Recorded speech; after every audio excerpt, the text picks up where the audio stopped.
자, 그래서 거기 보면은 관입과 포획.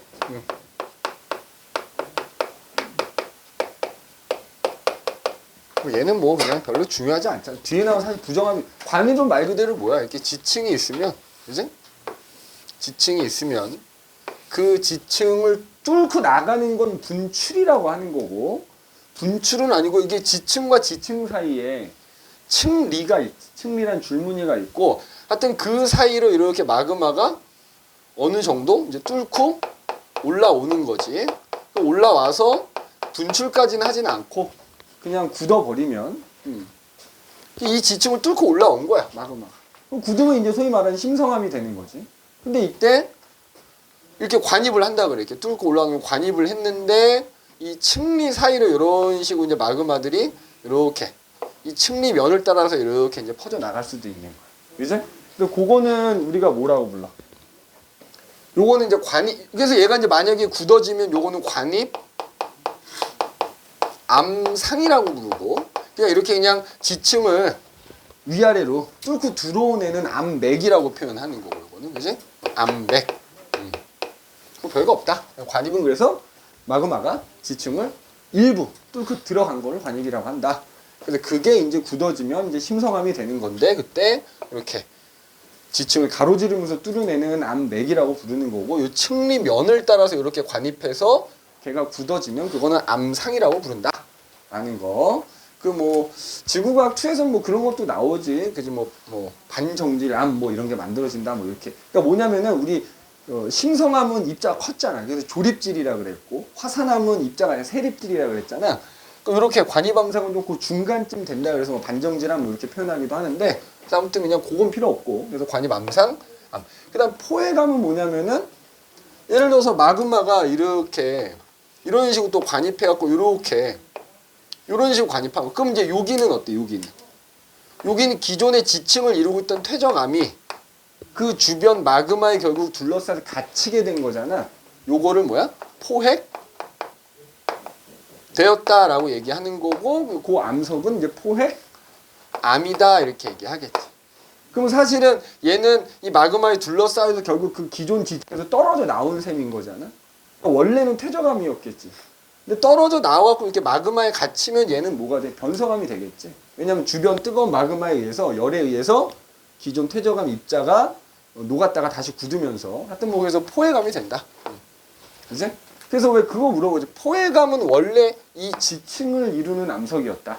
라는 것만 기억해두면 되겠지. 잡혔다 이거지, 포획. 포획암, 뭐 관입암상, 뭐 암맥. 관입이라는 게 뭔지 정도만 여기서 알면은, 이제? 그래서 여기 보면 이제 거기 밑에 요 특징이 뭐가 있냐 이렇게 나오는데, 여기 보면은 요 부분 있잖아, 요 부분. 마그마가 이제 관입해서 뚫고 들어와. 요 부분. 그지? 그러니까 그 마그마가 뚫고 들어왔을 때 그 마그마 주변에 있는 퇴적암, 요 부분에서는 소위 말하는 변성작용이 일어난다 이렇게. 얘도 마찬가지. 포획암도 마찬가지고 변성작용이 일어나는데, 뭐 우리가 이 지원에서는 변성암에 대해서 자세히 배우지 않지만 두 가지가 있어요. 주로 열에 의해서 변성이 일어나는 경우. 그러니까 변성이라는 건 기존 암석의 성질이 달라지는 거거든. 열에 의해서 주로 암석이 변성되는 경우가 있고, 압력에 의해서 변성이 되는 경우가 있거든. 그래서 이제 열에 의해서 주로 변성이 일어나면은 접촉 변성이라고 얘기를 하고요. 그 다음에 이제 깊은 곳에서 계속 누르는 압력에 의해서 성질이 변할 수도 있고, 그거는 이제 광역 변성이라고 얘기를 해. 보통 이렇게 관입을 하는 경우에 그 관입암이라고 하고, 얘가 이제 굳어지면 그 관입암 주변에 있는 이 퇴적암들은 주로 접촉 변성을 받게 됩니다. 접촉 변성을 받게 되면 어떻게 돼? 열에 의해서 기존에 있던 퇴적암이 녹아, 마그마 때문에. 그러면 녹았다가 마그마가 식으면 얘 녹은 애 다시 식겠지? 그러면서 원래 그 암석을 이루고 있는 결정이 좀 커지게 돼요. 재결정 작용이라고 하거든, 재결정. 재결정 작용이 일어나면서 기존의 퇴적암일 때보다 입자의 크기가 조금 더 커지게 되는 그런 일종의 변성암이 된다 이거지. 이제 그래서 요거, 요 관입암, 요 이제 관입한 애가 관입암이고, 관입암 주변에서는 주로 접촉 변성이 일어나서 재결정이 일어나게 된다. 라는 얘기입니다. 그지? 그래서 이제 관입암이나 포획암의 이용, 지구 내부 물질을 뭐 연구하거나, 지층의 어떤 생성 순서를 연구할 때. 그러니까는 여기서 보면 포획암 같은 경우에 포획암은 이 지층에서 떨어져 나온 거니까 포획암이 관이반보다 더 먼저다 뭐 이런 거죠. 그래서 지층의 어떤 생성 순서를 따질 때도 이게 이용이 된다라는 거 정도만 기억해두면 될 것 같고요. 자, 그 다음 페이지에 보면은 이제 부정합이라는 게 나오죠. 부정합. 사실은 관이포획보다는 직접적으로 출제가 되는 건 부정합이 더, 그지? 사실 관이포획도 그렇고 부정합도 그렇고 다 뒤에 나오는 지층의 어떤 생성 순서 따질 때 이용을 하기 때문에. 자, 그 다음에 부정합.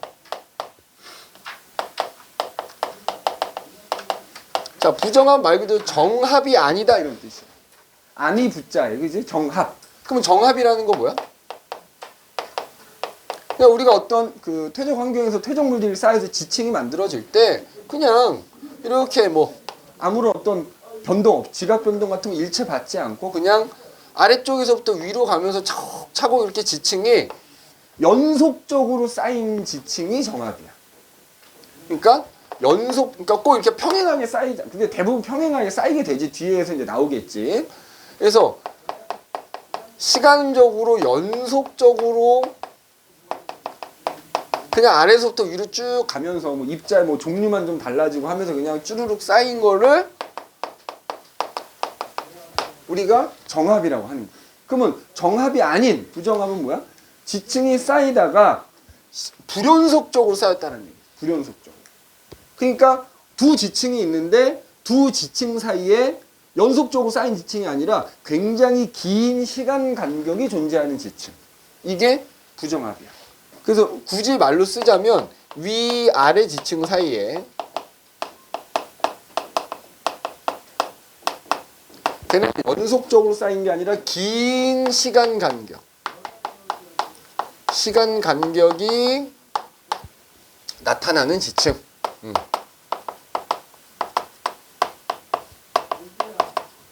이걸 우리가 부정합이라고 한다.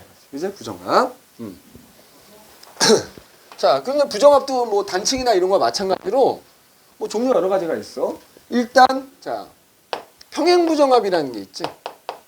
자, 이제 우리 이제 문제 풀다 보면 늘 부정합이 나오게 되는데 일단 그림상에서 부정합인지 아닌지 판단하는 기준은 뭐다? 이제 설명을 들어보면 나올 텐데 기저여감이라는 게 나타나. 그래서 기저여감 바로 아래쪽이 부정합이다 이렇게 생각하면 되는데 자, 평행 부정합은 말 그대로 그 위아래 지층. 우리가 두 개를 구분한다 그러면 얘네가 평행하게 쌓여 있는 거야. 평행하게. 자, 평행 부정합. 자, 예를 들어서 어떤 바닷속에 바닷속에 이제 지층이 쫙쫙 쌓이고 있었어.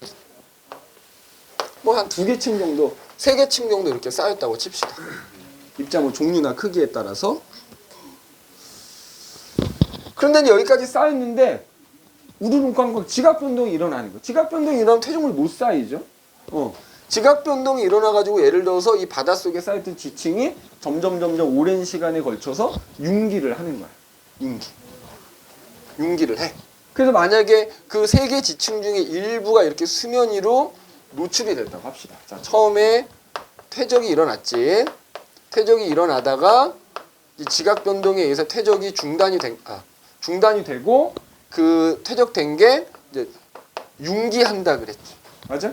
융기에서 그 지층의 일부가 수면 위로 노출이 된 거야. 그럼 그 상태에서 또 오랜 시간을 머무르다 보면 뭐가 일어나? 풍화, 침식이 일어나서 수면 위로 노출된 부분이 이렇게 깎여 나가는 거야. 이제 풍화, 침식이 일어난다.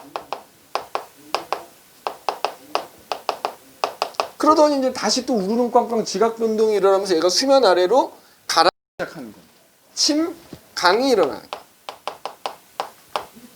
그치? 침강. 그래서 이제 이렇게 얘가 또 1년에 뭐 몇 센치씩 몇 미리씩 내려가니까 굉장히 오래 걸리겠지. 사실은 몇천 미터 수면 아래로 내려가려면 가라앉았어. 자, 그런데 생각해봐. 이제 가라앉고 나서 더 이상 지각 변동이 없으면 다시 이제 그때 당시 바닷물 속에 있던 퇴적물들이 가라앉아서 쌓이기 시작할 거라고.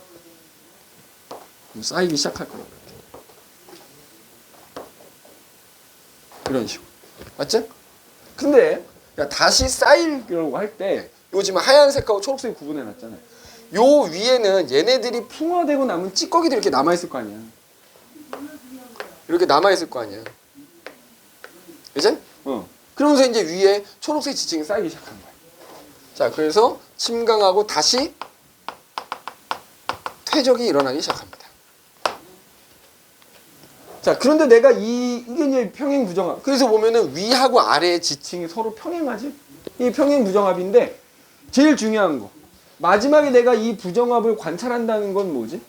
마지막에 다시 한번 얘가 융기를 한다는 것이. 그래서 그게 수면 위로 드러나 있어서 육지가 되었든지 그랬기 때문에 내가 이 부정합을 육안으로 볼 수 있는 거겠죠? 그래서 마지막에 다시 융기를 하는 거지. 그래서 다른 것도 마찬가지. 항상 이 여기를 이제 부정합 면이라고 하는 거죠. 여기가 이제 부정합 면이 되는 거고, 그리고 그 부정합을 경계로 위 아래 지층은 생각해봐. 아래 지층은 이때 퇴적이 되내고 위의 지층은 이때 퇴적이 된 거면 이 기간 동안 어때? 퇴적이 중단돼 있었단 말이야. 근데 이 기간이 얼마나 길겠냐 이거지. 수십만 년 또는 수백만 년 혹은 수천만 년일 텐데. 그래서 뒤에 나오겠지만 요 아래쪽 지층과 위의 쪽 지층의 나이를 실제로 따져보면 최소 몇백만 년, 몇천만 년 이상의 시간 차이가 난단 말이지. 여기가 부정합인 거야. 그때 거기를 부정합 면이라 부르는 거고, 그래서 그 부정합 면 위에는 항상 뭐가 있다? 기저, 역, 암이라는 게 주로 이제 관찰이 된다 이거지. 기저역암. 그래서 종종 또 이게 나오지. 기저역암이 그러면 아래쪽 지층에서 유래된 거냐, 위쪽 지층에서 유래된 거냐. 어디야? 아래쪽 지층이야. 방금 내가 얘기했지. 아래쪽 지층이 풍화되고 남은 찌꺼기들이 바닥에 있는 상태에서 퇴적물이 쌓인 거니까. 그래서 얘는 아래쪽 지층, 아래 지층에서 유래된 암석이다 라고 봐주시면 됩니다. 알겠니? 요것도 문제 풀다 보면 보기에 종종 언급이 되죠. 아래 지층이다 라는 거야. 그래서 어쨌든 부정합 면을 기준으로 위 아래 지층이 서로 평행하게 나타나면 이게 뭐다? 평행 부정합이다 이거야. 그죠? 그럼 경사부정합이라는 것도 있는데 결국엔 또 비슷합니다. 자, 경사부정합.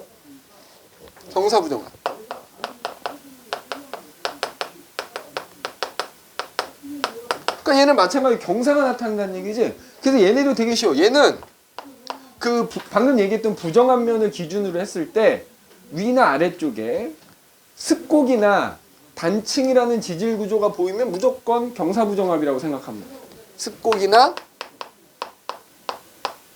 단층이라는 지질 구조가 보이면 그게 경사부정합이라고 생각합니다. 그럼 자 얘도 봐. 처음에 이렇게 이제 퇴적이 된 거야. 지각변동 받는 거죠. 지각변동이 뭐 예를 들어 올라가는 것도 지각변동, 내려가는 것도 지각변동이지만 지각변동 받아갖고 이 지층이 휘어질 수도 있어요. 이렇게. 그래서 소위 말하는 뭐가 만들어져? 습곡이 이렇게 만들어질 수도 있는 거예요. 그죠? 자, 그래서 퇴적 되다가 행압력이라는 행압력을 받아서 이제 습곡이 형성돼. 그리고 그 다음에 얘가 융기하는 거예요. 융기합니다. 융기에서 얘가 수면 위로 또 마찬가지로 이렇게 노출이 된 거예요. 그러면 그 노출되어 있는 기간, 이게 물론 하나의 섬일 수도 있고 육지가 대륙이 됐을 수도 있겠지. 오랜 시간에 걸쳐서 풍화 침식을 받아. 그죠? 풍화 침식 받아. 그런 다음에 얘가 다시 또 침강합니다. 침강하죠. 그리고 나서는 침강하면서도 그 위에 또 마찬가지로 이렇게 기저여감이 이렇게 남아있을 것이고 그 위에 다시 지층이 이렇게 쌓이기 시작하는 거죠. 그죠? 다시 퇴적이 되고 그리고 이제 마지막에 가서는 최종적으로 이제 이게 융기가 되는. 그지? 그래서 니네 위에 것도 마찬가지야. 부정합, 여기서는 여기가 부정합 면이겠지? 부정합 면이 이제 부정합 하나가 있다라고 치면 부정합 하나당 무조건 최소 융기 몇 번이다? 최소 한 번 이상. 왜냐면 이제 지층 구조가 복잡할 때는 부정합이 여러 개가 나타날 수 있어. 그래서 만약에 부정합 면이 3개가 보인다? 그럼 융기 최종적으로 몇 번 일어나는 거? 4번 일어나는 거죠. 그러니까 부정합 하나당 융기 하나야. 그리고 마지막에 플러스 융기 한 번 해주면 돼. 그럼 그게 분여합 개수가 예를 들어 3개다 그러면 융기가 일어나는 횟수 4번이 되는 거야. 알겠네? 왜냐면 마지막엔 꼭 융기를 해야 관찰할 수 있는 거니까. 그래서 아무튼 얘도 여기서부터 여기까지는 퇴적이 중단되잖아. 그지? 퇴적이 중단되니까 이때 퇴적된 놈하고 이때 퇴적된 놈 사이에는 엄청난 시간 간격이 존재한다. 이게 경사부정합이다. 이렇게 보시면 됩니다. 그래서 밑에 보면 지금 그림으로 나와 있지? 경사부정합이 형성되는 경우, 그다음에 평행부정합이 지금 형성되는 거. 맞지? 그 다음에 이제 마지막으로 나오는 게 뭐야? 난정합이라는 게 있어. 난정합. 자, 난정합. 자, 난정합은 또 뭐 갖고 쉽게 찾으면 무조건 부정합면 아래쪽으로. 자, 부정합면 아래쪽으로 심성함이 보인다. 혹은 이런 관입의 흔적이 보인다. 라고 하면 그 무조건 난정합이라고 생각하면 돼. 알겠어? 그 부정합면 아래로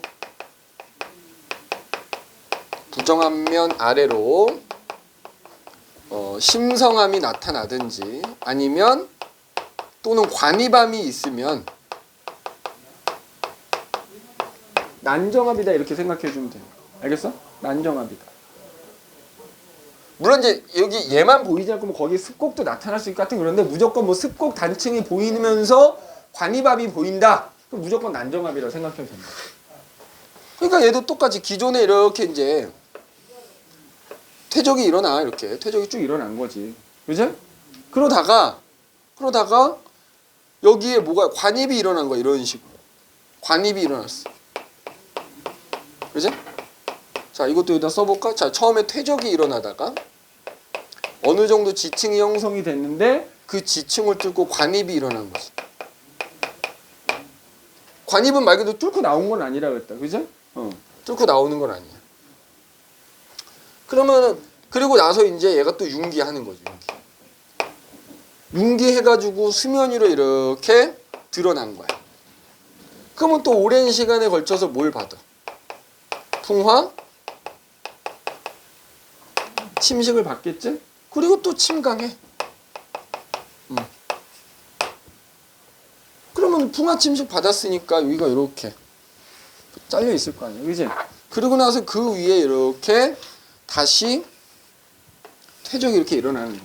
그럼 보면 여기가 이제 여기가 부정한 면이 될 텐데 부정한 면 아래쪽으로, 그지? 이렇게 심성합, 관입함이 보이기 때문에 이건 안정합이다 이렇게 보면 돼요.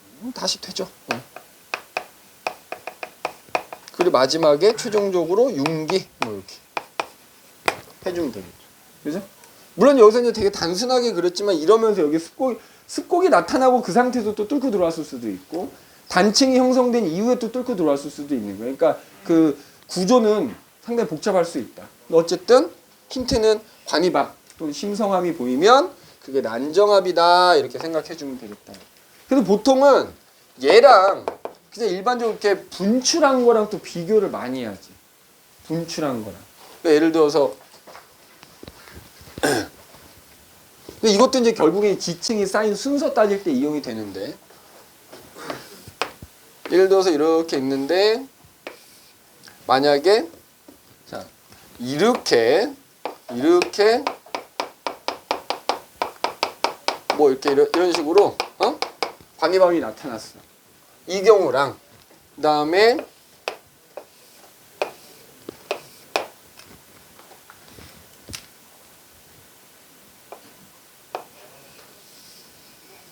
뭐 예를 들어서 이런 경우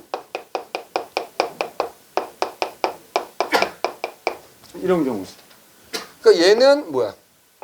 얘가 쌓이고 얘가 아예 분출을 해서 이렇게 층이 쌓인 거지. 그리고 나서 그 위에 또 다르지. 여기가 이제 부정합이 되겠지. 얘는 여기가 부정합이겠지. 여기 끝에가 잘려 있는 부분이, 그지? 그래서 하여튼 요 그림에 뭐 지금 그림 내가 대충 그렸다만 그래서 이게 관입이 일어난 건지 아니면 얘는 분출이 있었는지 그 정도는 충분히 구별해 줄 수 있어야 된다는 얘기입니다. 알겠니? 그래서 어쨌든 난정합의 핵심은 얘가 보인다는 거예요. 응? 관입함 또는 심성함이 부정합 아래쪽에 보인다는 거고 그래서 평행부정합이든 경사부정합이든 난정합이든 기저여감이 주로 이제 그림에 주어지게 될 거고요. 안 주어지는 경우도 간혹 있긴 하다만 무조건 기저여감이 보인다 그러면 그 바로 밑에가 부정한 면인 거고, 그리고 기저여감은 아까도 얘기했지만 항상 아래쪽 층에 속해. 그러니까 또 기저여감하고 포회감하고 또 구분 또 해줘야 되는 거고, 그지? 그거는 이제 실제 문제 풀다 보면 나오니까는 그때 가서 그렇게 얘기를 하면 되겠다. 그래서 평행부정합, 경사부정합, 뭐 난정합 이렇게 구분할 수 있어야 된다라는 거 기억해 두시면 되겠고요. 잠깐 쉬었다가 하도록 합시다.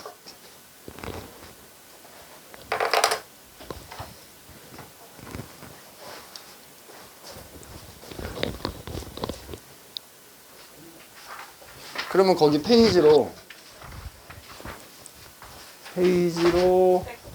그렇죠.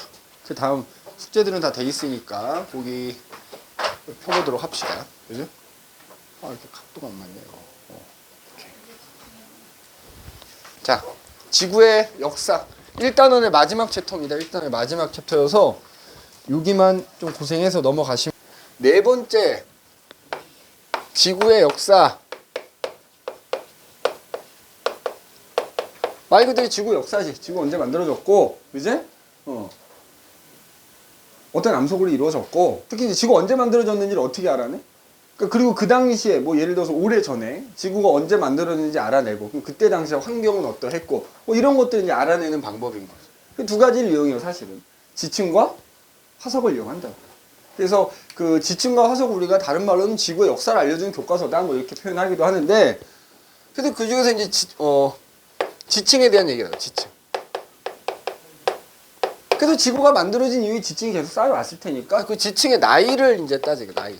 그지? 나이. 자, 두 가지지? 지층의 나이를 따지는 방법이 하나는 상대 연령이라는 게 있고요. 또 하나는 절대 연령이라는 게 있죠. 자, 상대 연령은 말 그대로 지층이 그냥 어느 지층이 먼저 쌓인 것인가, 어떤 순서로 지층이 쌓였는가만 따지는 거야. 그러니까 얘는 지층이 쌓인 순서.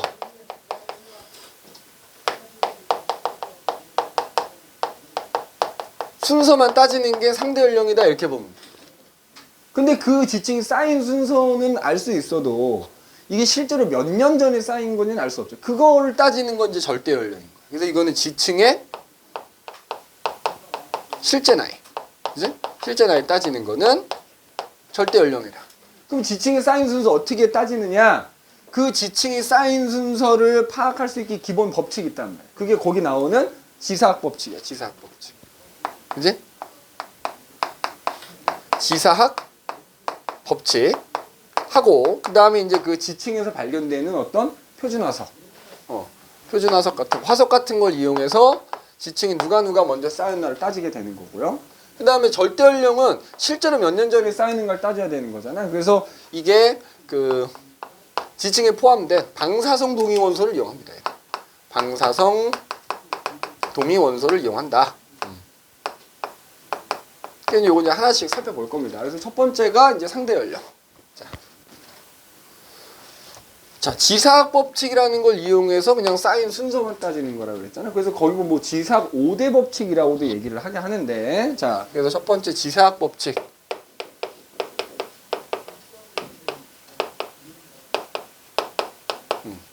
자, 근데 이게 전제가 있어, 전제.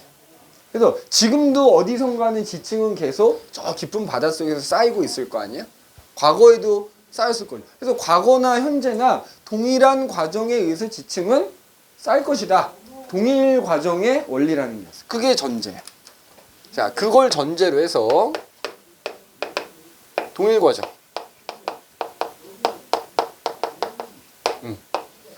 동일 과정의 법칙 또는 원리 뭐 이렇게.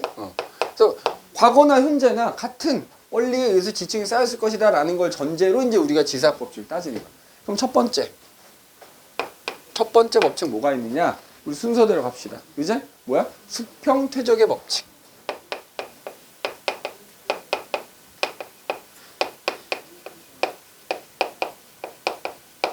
그러니까 말 그대로 지층이 쌓일 때는 뭐야? 수평하게 쌓인다 이거지. 그지? 수평하게 쌓인다. 뭐 때문에? 중력의 영향을 받으니까 얘네가 기울어져서 그러니까 예를 들어 지층이 쌓였는데 중력에 의해서 얘네가 아래로 계속 가라앉으면서 쌓이기 때문에 수평하게 쌓인다 이거야. 예를 들어서 어떤 지층이 이렇게 비스듬하게 쌓일 수는 없다 이거야. 그러면 비스듬하게 쌓였다는 건 뭐 일단 수평하게 쌓이고 난 다음에 뭔가 지각 변동을 받았다라는 거지. 그래서 쌓일 때는 무조건 평행하게, 위아래 지층이 평행하게 수평하게 쌓이게 된다. 뭐의 영향으로? 중력의 영향으로. 그지? 이게 수평 퇴적의 법칙이고, 다시 한번 얘기하지만 기울어져 있다? 그럼 뭐야? 쌓일 땐 수평하게 쌓였는데 그 이후에 지각 변동을 받았다라는 걸 의미한다는 얘기야. 이게 수평 퇴적의 법칙. 별로 어려운 거 아니지. 두 번째는 자, 그러니까 지금 얘기하는 것들이 다 이제 지각 변동을 받지 않았다라는 이제 지층 누중의 법칙이라는 게 있어요. 당연히 뭐야? 아래쪽부터 쌓인다는 거지. 퇴적물들이 가라앉아서 쌓이는 거니까. 그래서 아래쪽에 쌓인 지층이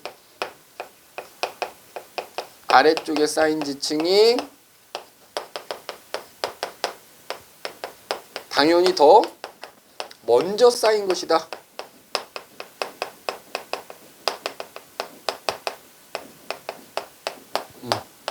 라는 게 지층 누중의 법칙. 그래서 지각 변동을 받지 않았다면 당연히 아래쪽에 있는 게 먼저 쌓였다. 그러면 예를 들어서 여기에 또 이제 화석이 발견되거든. 그럼 화석을 통해서 이제 우리가 또 순서 따질 수 있지. 근데 보니까 예를 들어서 여기가 먼저 쌓였어. 우리 뒤에 이제 지질 시대 하겠지만 화석 갖고 따져보니까 여기가 더 먼저 쌓이네. 그럼 얘가 먼저 쌓일 수가 없는 거야.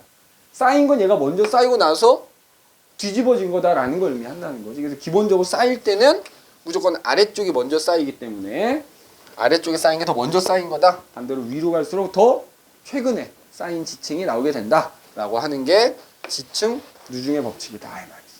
자, 세 번째. 동물군 천위의 법칙 또는 생물군 천위의 법칙이라고.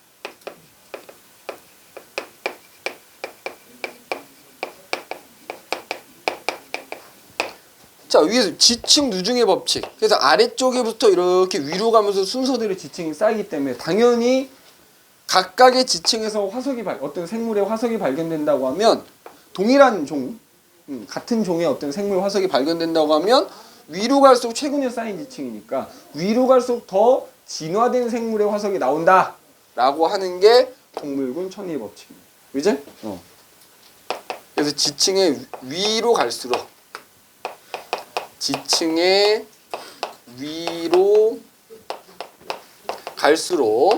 더 진화된 생물의 화석이 나와야 된다. 응? 또는 진화된 동물의 화석이 나와야 된다라는 게 동물군 천위의 법칙이다. 그러니까 마찬가지로 내가 같은 종의 생물 화석을 발견했는데 예를 들어 아래쪽에 있는 애가 가장 진화돼 있어. 그지? 그럼 무조건 얘가 위에 있어야 되는 거 아니야? 그러니까 위에 있었는데 얘가 뒤집어졌다는 것도 뜻하겠지. 그지? 지층이 역전됐는지 여부를 알 수 있는 거지. 그지? 동물군 천위의 법칙이고요. 별거 없잖아요. 그지? 그 다음에 넘기시면 관입의 법칙, 관입의 원리 뭐 이렇게 나오죠. 그지? 네 번째. 관입의 법칙. 그러니까 아까 관입 얘기했지. 쌓여있는 지층 사이로 완전히 뚫고 나가는 건 아니고 일부 뚫고 올라온 애들을 우리가 관입되었다 이렇게 표현하잖아. 그래서 관입의 법칙은 그러니까 관입당한 지층이 관입한 암석보다 당연히 더 먼저 쌓인 놈이다 이거죠. 이제 관입당한 지층이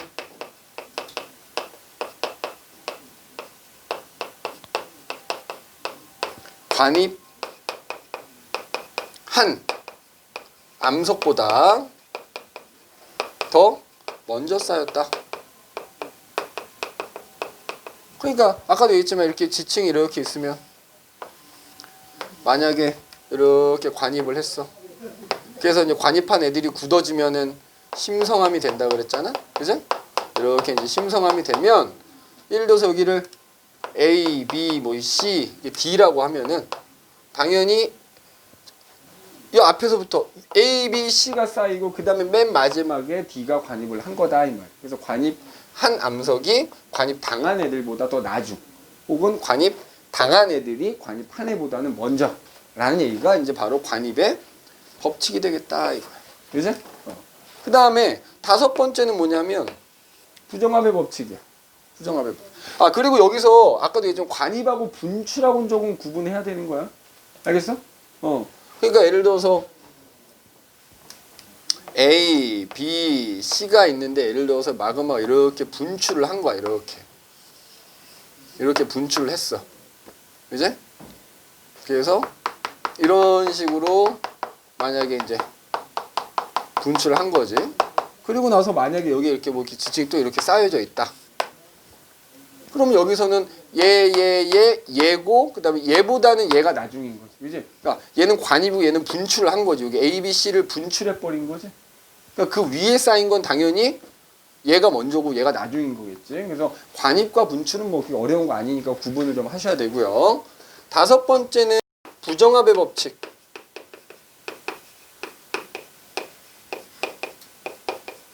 자, 부정합은 뭐 아까 얘기했으니까 그치? 말로만 하고 넘어가도 되겠지? 말 그대로 뭐야?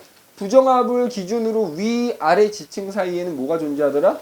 긴 시간 간격이 존재하더라 라고 하는 게 부정합의 법칙이지. 이제 부정합을 경계로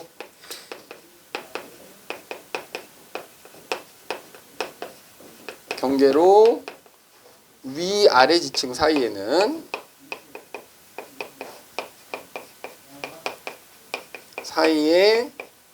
긴 시간 간격이 존재한다라는 거. 이건 아까 뭐 부정합 종류 얘기할 때 뭐 충분히 얘기했으니까 요 정도. 그래서 요게 다섯 가지를 우리가 이제 지사학 법칙 또는 지사학 5대 법칙이라고 얘기를 하고요. 그래서 이걸 기준으로 이제 어느 지층이 먼저 쌓였는가를 이제 판단을 하게 되는 거고, 이제 여기에 이제 또 아까 얘기했던 뭐 화석에다가 이제 옆장에 나오는 지층의 대비 뭐 이런 것들 이용해서 지층이 누가 먼저 쌓였는가를 따지는 게 바로 상대 연령이다 이 말이야. 상대 연령. 이제 자 거기 밑에 보면은 뭐 그림 나오는데 지금 여기서 뭐 그림을 자 얘를 한번 그려볼까? 이거 지우고 자 요거 그거 한번 보고 넘어가자.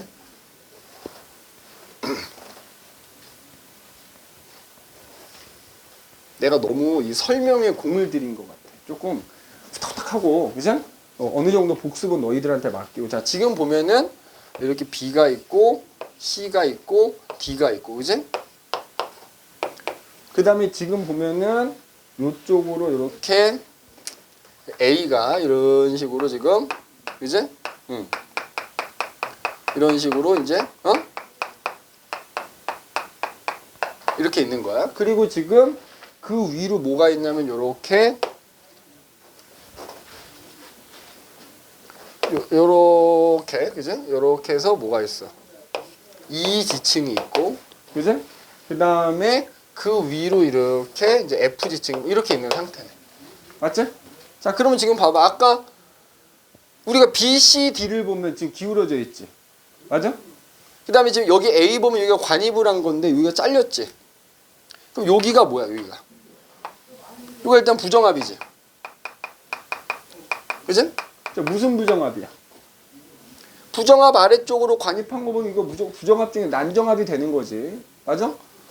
그러면 순서가 일단 자 B 그리고 얘네가 기울어져 있잖아. 그럼 아까도 얘기했듯이 처음에는 수평하게 쌓였는데 그지?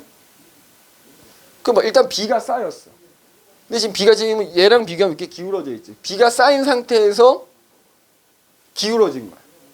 그 다음에 A는 B를 관입한 거야, 분출한 거야. 분출했지. 무슨 얘기냐면 B가 이렇게 쌓여 있는 상태에서 A가 분출해 버린 거야. 예를 들어 이렇게. 그랬는데 얘가 융기해가지고 여기가 이렇게 잘려 나간 거죠. 그러니까 분출했을 수도 있고 관입했을 수도 있어. 왜냐면 예를 들어 B 위에 또 다른 층이 하나 있었어. 그럼 관입이겠지? 근데 어쨌든 그게 깎여 나갔어.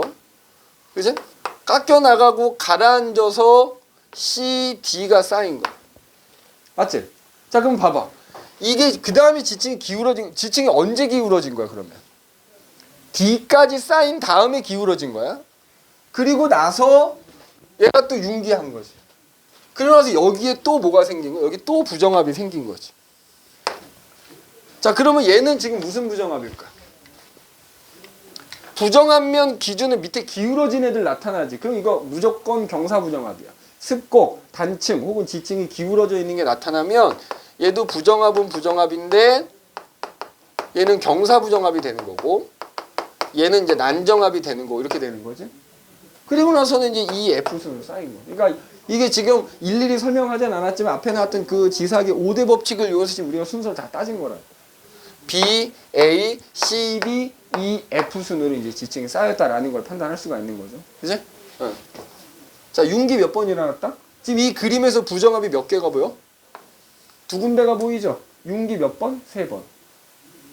자, 부정합 개수만큼에다가 플러스 1 해준 게 융기 횟수라고 그랬지? 그래서 이게 만약에 지상에서 내가 이걸 관찰했다 그러면 융기는 최소 3번이 일어난 겁니다. 최소 3번이라고 하면 돼, 최소. 보통 문제에서 최소 몇 번 일어났냐 이렇게 물어보기 때문에. 알겠니? 이렇게 봐주시면 되겠고.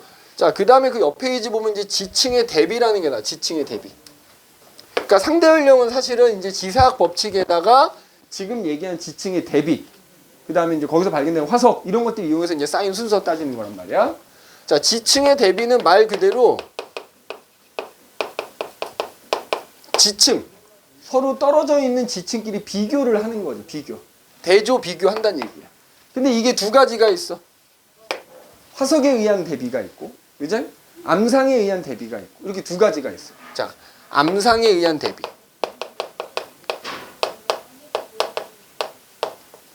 그 다음에 화석에 의한 대비. 그러니까 말 그대로 둘 다 지층을 비교하는 건데 있잖아요. 보통 암상에 의한 대비는 좀 가까운 지역에 있는 서로 다른 지층 비교하는 거예요. 비교적 가까운 지역에 있는 가까운 두 지층을 비교하는 거예요. 그래서 얘네들은 가까운 지역에 있는 두 지층 비교할 때 그 기준이 되는 지층이 있어. 뭐라고 하지? 건층 또는 열쇠층이라고 하는. 그러니까 비교적 가깝기 때문에 그 기준이 되는 층은 같은 시기에 쌓였다고 보는 거야. 그래서 보통 건층이나 열쇠층으로 이용되는 층이 뭐지? 석탄층 또는 응해암층 이런 것들이 대표적인 건층. 그러니까 가까운 지역이기 때문에 자, 응해암 우리 알다시피 화산재가 쌓인 거잖아. 그러니까 가까운 두 지역이니까 서로 다른 지층이지만 응해암층이 같이 발견된다 그러면 그 응해암이 발견되는 층은 동일한 시기에 화산 활동이 있었을 거라고 우리가 짐작할 수 있는 거죠. 근데 이게 멀리 떨어진 지역은 안 되지. 왜냐면 멀리 떨어져 있을 때는 어때? 각각 다른 시기에 화산 활동이 일어났을 수도 있는 거야. 근데 가까운 지역은 동일한 시기에 화산 활동이 일어났다라고 생각할 수 있기 때문에 석탄도 마찬가지지. 석탄 우리 알다시피 양치 고생대 때 살았던 양치 식물들이 묻혀서 만들어진 거니까 그지? 그것도 돼. 건층 같은 거 이용하는 거죠. 그래서 얘네들은 비교적 가까운 두 지층을 비교할 때. 맞네? 이걸 암상에 의한 대비라고 합니다. 그 다음에 화석에 의한 대비는 반대로 이제 좀 멀리 떨어져 있는 지역의 지층을 비교할 때는 특히 막 표준화석을 이용하는 표준화석. 표준. 뒤에 나오겠지만 표준화석은 뭐였지? 지질시대에서 특정 시기에만 살았던 생물의 화석이잖아. 그러니까 멀리 떨어져 있어도 같은 시기에 살았던 생물의 화석이 발견되면 그 지층은 같은 시기에 형성된 거라고 보는 거지. 그거 가지고 비교하는 겁니다. 그래서 어떤 멀리 떨어진 두 지역에 있는 지층을 비교할 때는 그 지층에서 발견되는 표준화석을 이용한다 이거지. 그죠? 얘는 건층을 이용한다면 얘는 이제 표준화석 이용하는 거야. 표준화석. 표준화석을 이용한다. 그지? 요거 꼭 명심해 두시고 암상에 의한 대비는 건층을 이용한다. 얘는 표준화석을 이용한다. 이렇게 되면 되겠다. 근데 그 밑에 보면은 지층의 대비 그래가지고 지금 예를 들어서 가나다 지역에 대한 거 나오죠. 그지? 근데 거기 보면 이제 암석의 종류가 나와 있는데 뭐 다 그릴 수는 없으니까 우리 몇 개만 한번 해보자. 여기 이렇게 지금 자 예를 들어서 가지역이야. 가지역.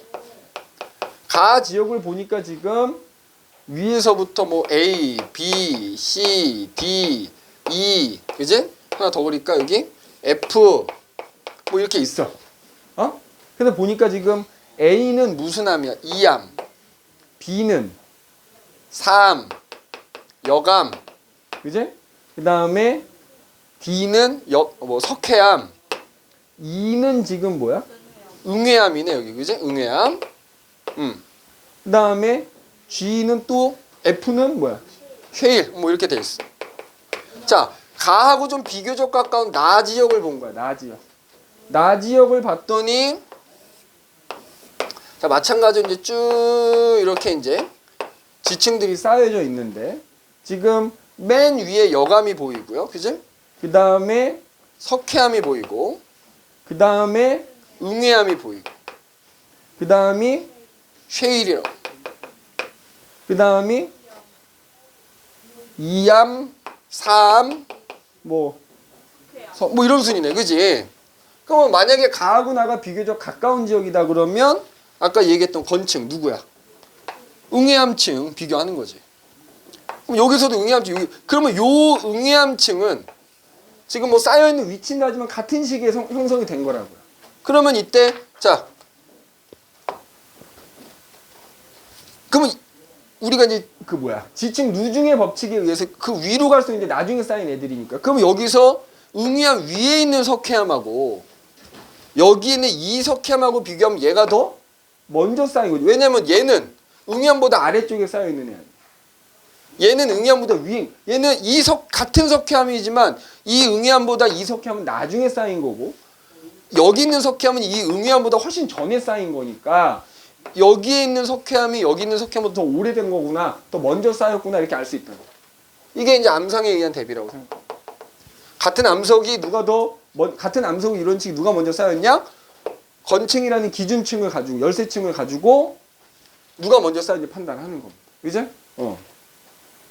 그 다음에 예를 들어서 거기 보면 이제 라부터 바지역, 라지역이 있어. 라. 이것도 다 그리진 않을게. 여기 라지역이 있고 옆에 마지역이 있다고 합시다. 마지역. 그죠?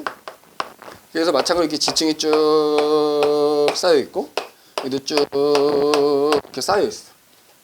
자, 그래서 보니까는 마찬가지로 여기는 여기 석회암이야. 석회암. 여기 석회암이 있어. 그리고 밑에 뭐가 있어?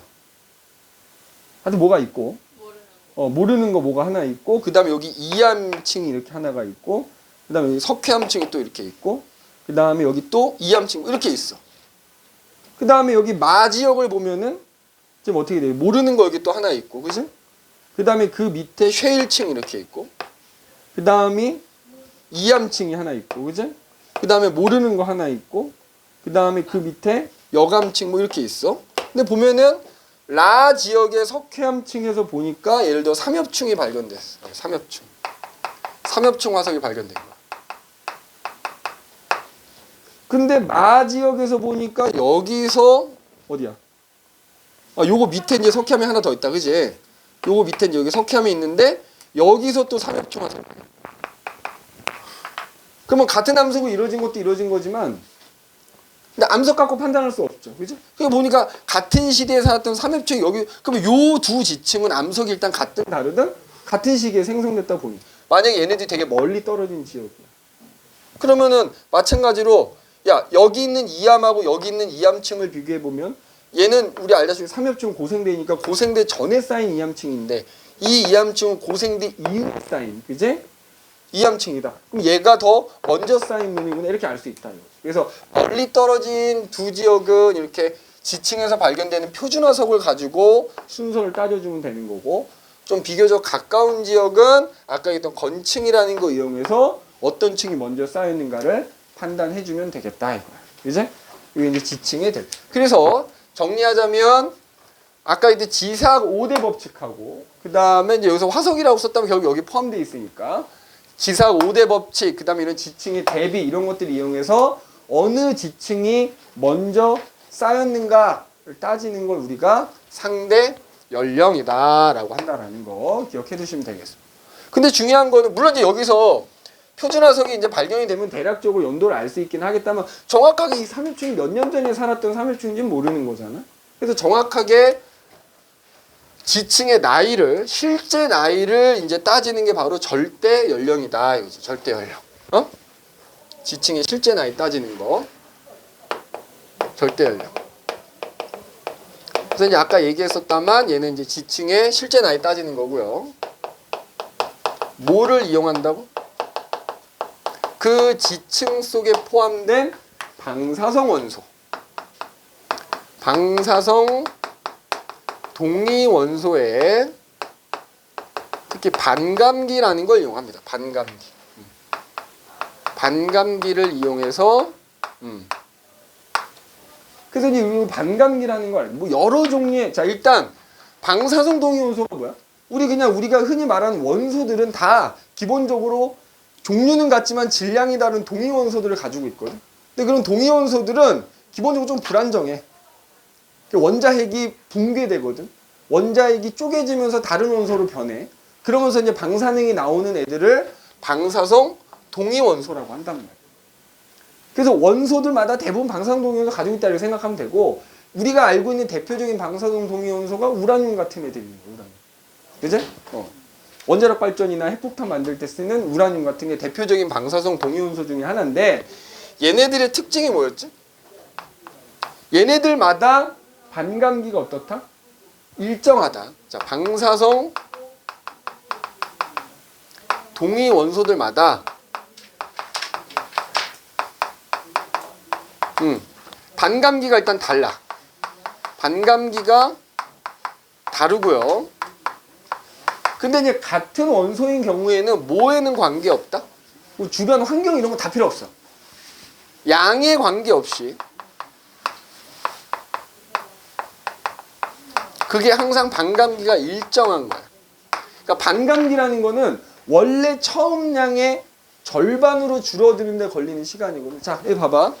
예를 들어서 어떤 암석 안에 자, 동위 원소가 이렇게 자, 이렇게 들어있는 거예요. 그래서 이게 지금 방사성 동위 원소라고 하면 얘가 이 암석 혹은 지층 속에 들어있는 처음 양이 16개였다고 합시다. 그러면 얘네들이 핵 분열을 하면서 다른 원소로 변해가거든? 다른 원소로 점점점 변해가는 거야. 변해가서 만약에 분홍색으로 변했다고 합시다. 분홍색으로 이렇게. 그러니까 하얀색 동위 원소 일부가 점점 분홍색으로 변해가는 거야. 그럼 그때 이 애초에 방사성 동위 원소를 뭐라고 부르냐? 모원소라고 부르고요.